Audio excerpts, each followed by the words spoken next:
Very good afternoon and welcome to the midday news on Rajya Sabha television. Well, Rajya Sabha has been adjourned till 2 p.m. So let us start the midday news with the headlines. Chairman leads the Rajya Sabha in paying glowing tributes to brave soldiers on the 19th Kargil Vijay Divas today. President Ramnath Kovind and Prime Minister Modi also salute the valor of armed forces as they record the debt of the nation to its soldiers.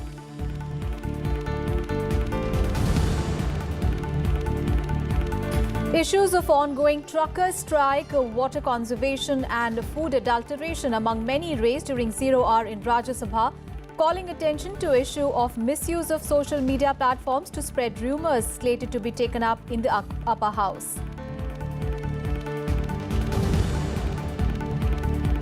Prime Minister Modi to address the 10th BRICS summit in South Africa today. Bilateral meetings are slated with BRICS leaders on the sidelines. Chinese President Xi Jinping says that there will be no winners in the global trade war as meet sets its focus on US protectionism.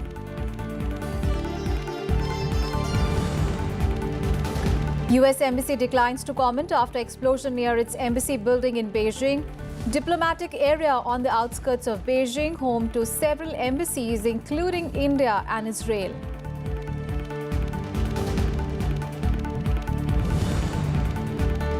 And Imran Khan's Pakistan Tehreek-e-Insaf inches closer to becoming single largest party as it leads in 119 seats in the early count of votes. Pakistan Election Commission rejects the allegations of rigging by PMLN as it says technical glitches has a delayed result announcement. First up, all the news from Parliament. Rajya Sabha chairman today led the House in paying glowing tributes to the soldiers who laid down their lives in Kargil war. Remembering the soldiers on the occasion of 19th Kargil Divas today, the chairman said that the nation will forever be indebted to them. आज कारगिल विजय दिवस है. Today is the 19th anniversary of the Kargil Vijay Divas. On the 26th of July 1999, our brave soldiers with their valor, courage and sacrifice recaptured the Kargil heights, resulting in a spectacular victory for our country by regaining control of all the occupied territory and effectively defending our country against foreign intruders. Today, on behalf of the whole House and on my own behalf, I pay glowing tributes to our brave soldiers who faced extreme conditions and difficult situations to defend our country, to secure our lives. We pay our respects to the memory of the brave soldiers who laid down their lives in the defense of our country. And several important issues of public importance were raised in the Rajya Sabha during 0 hour. One among them was the issue of ongoing truckers' strike. The truckers industry has already met the minister's concern, but they are not satisfied with the response of the ministers. I urge the government and the ministers concerned to be much more proactive in responding to the truckers' strike. This is not a stage of the economy where we can afford any slowdown.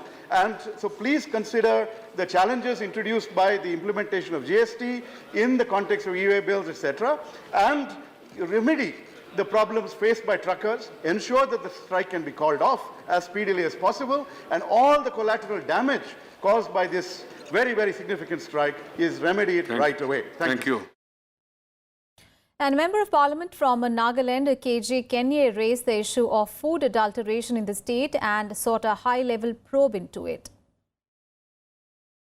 This has placed the health of lakhs of people in the state and the regions at stake.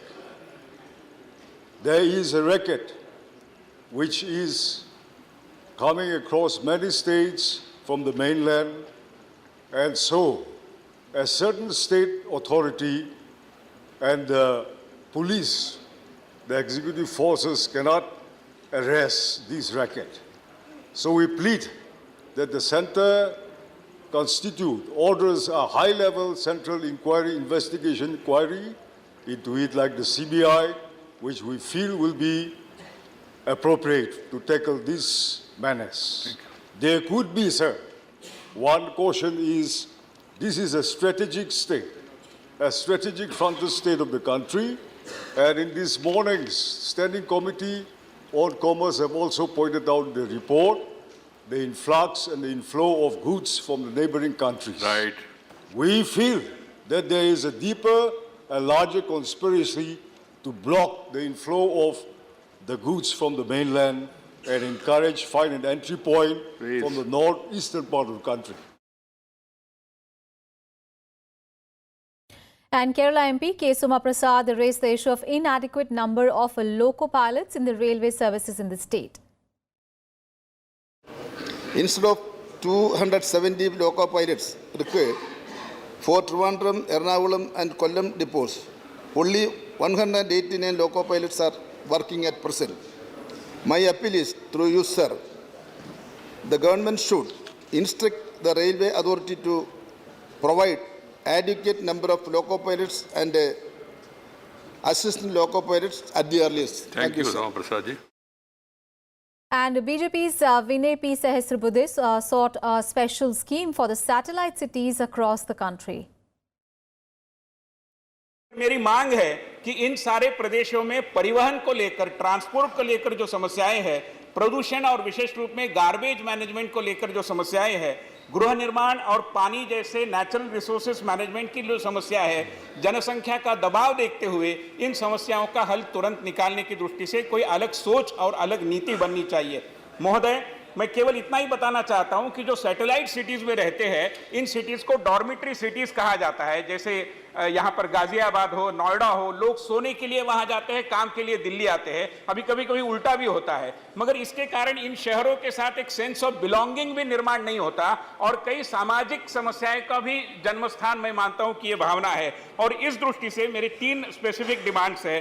पहली बात यह है कि योजना आयोग इस बढ़ते हुए सैटेलाइट सिटीज के फिनोमेनन को कॉग्निजेंस में लेकर कोई एक अध्ययन दल करे, ताकि इन शहरों को क्या हम कोई विशेष दर्जा दे सकते हैं, क्योंकि इनकी तुलना नागपुर, कोल्हापुर या हुबली जैसे स्टैंड अलोन सिटीज के साथ नहीं हो सकती। सैटेलाइट सिटीज का एक विशेष प्रवर्ग है, एक विशेष क्लास है, उनकी नागरिक समस्याओं का एक विशेष विचार होना चाहिए। उसके लिए एक आंतर मंत्रालयीन कार्यदल, जिसमें रेल है, सड़क परिवहन है, नगरीय विकास है, गृह निर्माण है, ऐसे सारे मंत्रालय इकट्ठा आकर इन समस्याओं के बारे में अध्ययन करे और सरकार इसके बारे में कुछ नई नीति और नई सोच का अंगीकार करे। ये मेरा अनुरोध है। धन्यवाद। And JDU MP Ram Nath Thakur raised the issue of drought in several places in the state of Bihar. मेरा आग्रह है कि एक टीम भेजकर बिहार राज्य में सूखे की स्थिति का आकलन करे, तुरंत राहत कार्य प्रदान करने के लिए राज्य सरकार को समुचित वित्तीय संसाधन मुहैया कराया जाए। धन्यवाद। And BJP's Bhupendra Yadav spoke about the need for urgently focusing attention on water conservation across the country. जल संसाधन की सीमित उपलब्धता और पानी की बढ़ती मांग को ध्यान में रखते हुए इस पर एक तुरंत हस्तक्षेप करने की आवश्यकता है, जो नीति आयोग की रिपोर्ट में भी कहा गया है। और इसलिए हमें ये सुनिश्चित करना होगा कि भूजल के प्रभावी संरक्षण के उपयुक्त रणनीतियों को तैयार और कार्यान्वित करने की एक बहुत महत्वपूर्ण आवश्यकता है, जिससे आने वाले वर्षों में ये संकट ज़्यादा भयानक रूप ना ले। ये पूरे देश के सभी विषयों से ऊपर उठ करके और विशेष रूप से नगरीय नियोजन में और शहरों में जिस प्रकार से पानी की खपत बढ़ रही है और हमें पीने के पानी के लिए भी बांधों का उपयोग करना है, तो कृषि, जल और शहरी प्रबंधन तीनों का एक समन्वय बनाना होगा। And the Rajya Sabha chairman made a statement regarding the Fugitive Economic Offenders Bill that was cleared by the upper house on Wednesday. Honorable members, may recall that yesterday, 25th July 2018, while taking up the class-by-class consideration of the Fugitive Economic Offenders Bill, Sri Anand Sharma ji and other members raised an objection that the amendments proposed by Sri Yeramaram Karim, member to the bill, were not circulated to the members. I have made an inquiry and found that the amendments proposed by Sri Karim were received in the Secretariat on 24th July 2018 only. And BJP's Vikas Mahatme sought the government's intervention in ensuring reservation for the Dhangar community. इसलिए मैं ये सरकार से निवेदन करना चाहता हूं कि राज्य सरकार से जल्द एक सिफारिश पत्र मंगवाकर यह काम तुरंत करे, ताकि धनगर लोग जो भी हैं वो इस 70 साल से जो इसका फ़ायदा नहीं ले पा रहे हैं, इसका फ़ायदा लेकर जो संविधान में दिया हुआ जो उस पर अमल कर पाएंगे और वह लोगों का रोष खत्म होगा। धन्यवाद। You know the system, the recommendation has to be made by the state government, then it must go to Registrar General, and then it must go to the concerned commission, then it should come to cabinet, then it comes to then discussion, and then comes to parliament. Please talk to the state government and impress upon them to make a recommendation. Central government asking the state to make a recommendation, you know. All right, my colleague Kriti Mishra is now joining us live from Parliament. Kriti, very productive day so far that we've seen in a pre-lunch session in Rajya Sabha today. We saw that several important issues of public importance were raised during zero hour. But of course, in the afternoon session after the lunch, of course, all eyes will be on calling attention notice on the issue of misuse of social media. Well, that's right, Aishwarya. So it was a productive day today in the upper house in the pre-noon session. Remember, the upper house paid glowing tributes to the martyrs of Kargil. Thereafter, several important issues were raised during zero hour. For instance, Bhupendra Yadav of the BJP urged the government to devise a strategy and a policy for water conservation, which is of paramount issue for India. Then also, Vinay P. Sahasrabudhe of the BJP demanded a policy for satellite towns. MV Rajiv Gowda of the Congress demanded that the government first focus on the truckers' strike and must focus on the implementation issue of e-way bill. There were other important issues that were raised during the zero hour, but most importantly, during the question hour, important things were discussed, and also the government gave answers to few important points which I would like to apprise our viewers about. First, HRD Minister Prakash Javadekar apprised the House that Reliance Jio Institute has not been accorded the tag of Institute of Eminence, and only a letter of intent has been given so far, and the future course of action would be decided after 3 years depending on what kind of development the institution shows. Thereafter, External Affairs Minister Sushma Swaraj also apprised the House that so far there has been no major change in the H-1B visa regime, and contrary to the perception that H-1B visas have been declined, she said that in 2014, 1,18,000 visas were issued, and recently around 1,29,000 visas were issued. And she also said that the government of India is raising this issue with the US bilaterally at every forum, and she also said that in Delhi in September there will be a 2+2 dialogue where government of India will raise this issue with the US on a very serious note. So certainly a very important day as far as the question hour is concerned. And also in the second half, there are important bills like the Negotiable Instruments Amendment Bill and also the National Council for Teachers Education Bill. But as you said, all eyes would be on the calling attention motion. Remember, earlier also Chairman M. Venkaiah Naidu had urged the government to devise a policy to check the misuse of social media platforms for propagation of fake news. On that occasion, Law Minister Ravi Shankar and IT Minister Ravi Shankar Prasad had said that the government would hold discussions with all the stakeholders and would devise a strategy. So certainly a very erudite discussion on this particular issue is expected in the upper house today. Aishwarya? Thank you so much, Kriti, for all those updates there from Parliament. And let's get to some other news. The 19th anniversary of Kargil Vijay Divas is being celebrated today. President Ram Nath Kovind, Vice President M. Venkaiah Naidu and Prime Minister Narendra Modi have saluted the valor of our armed forces. 26th of July marks India's victory over Pakistan in the 1999 Kargil War and remembers those who sacrificed their lives for our country. India successfully took command of the high outposts which had been lost to Pakistani intruders. The war was fought for more than 60 days. Here is a tribute.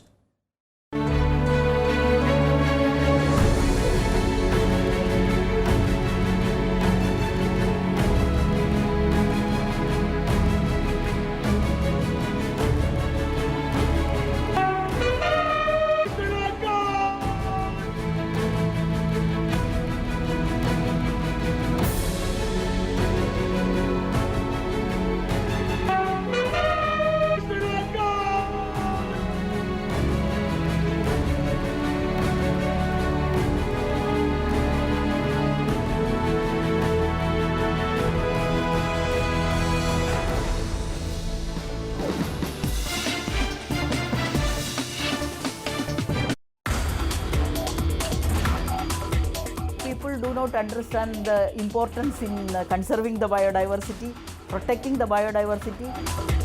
All the 29 states are now having the state biodiversity boards. As far as conservation is concerned, almost 1,561 species. We have just told that these are the species which have to be protected in almost 17 states. We have facilitated in creating the biodiversity heritage sites. There are opportunities, but people normally don't take up the opportunities or take up the challenges because they shy away from that. Watch Eureka with Dr. Meena Kumari, Chairperson of National Biodiversity Authority at Chennai. Saturday 4 p.m. and Sunday 12 noon only on Rajya Sabha television.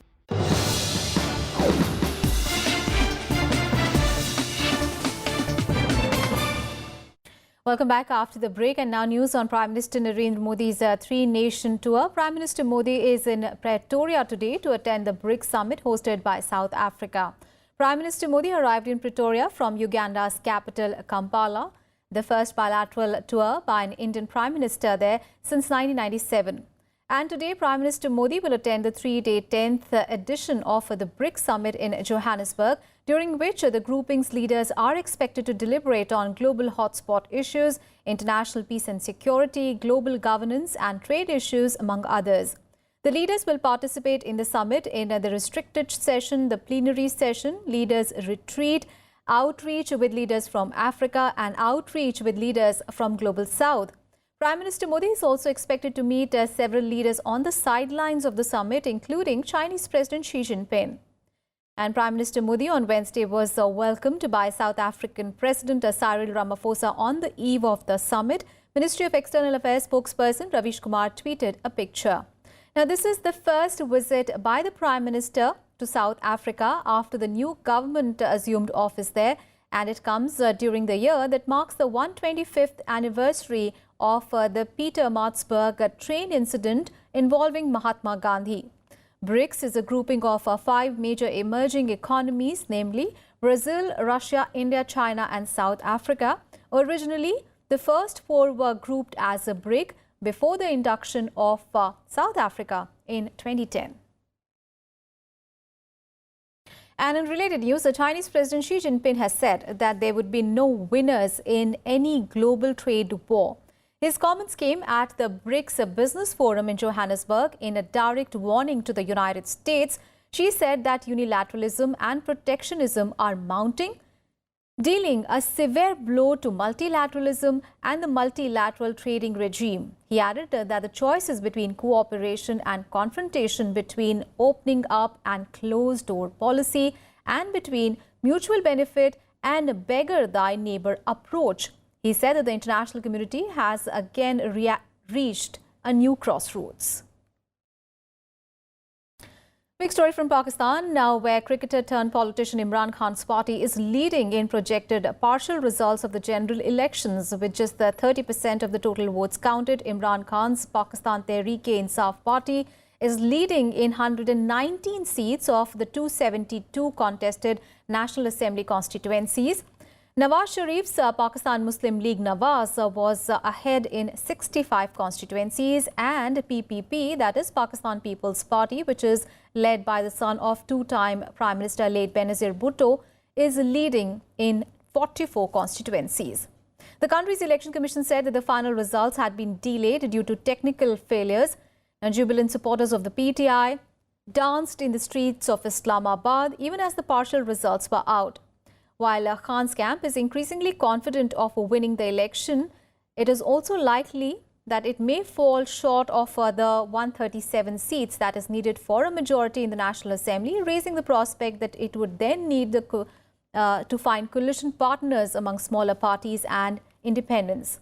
And a party of ousted Prime Minister Nawaz Sharif, however, rejected the projected results as blatantly rigged.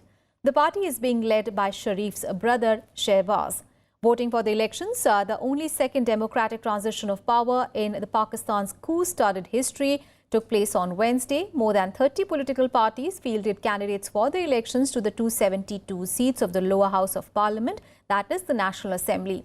And simultaneous elections took place in 4 provincial assemblies, namely Punjab, Sindh, Balochistan and Khyber Pakhtunkhwa.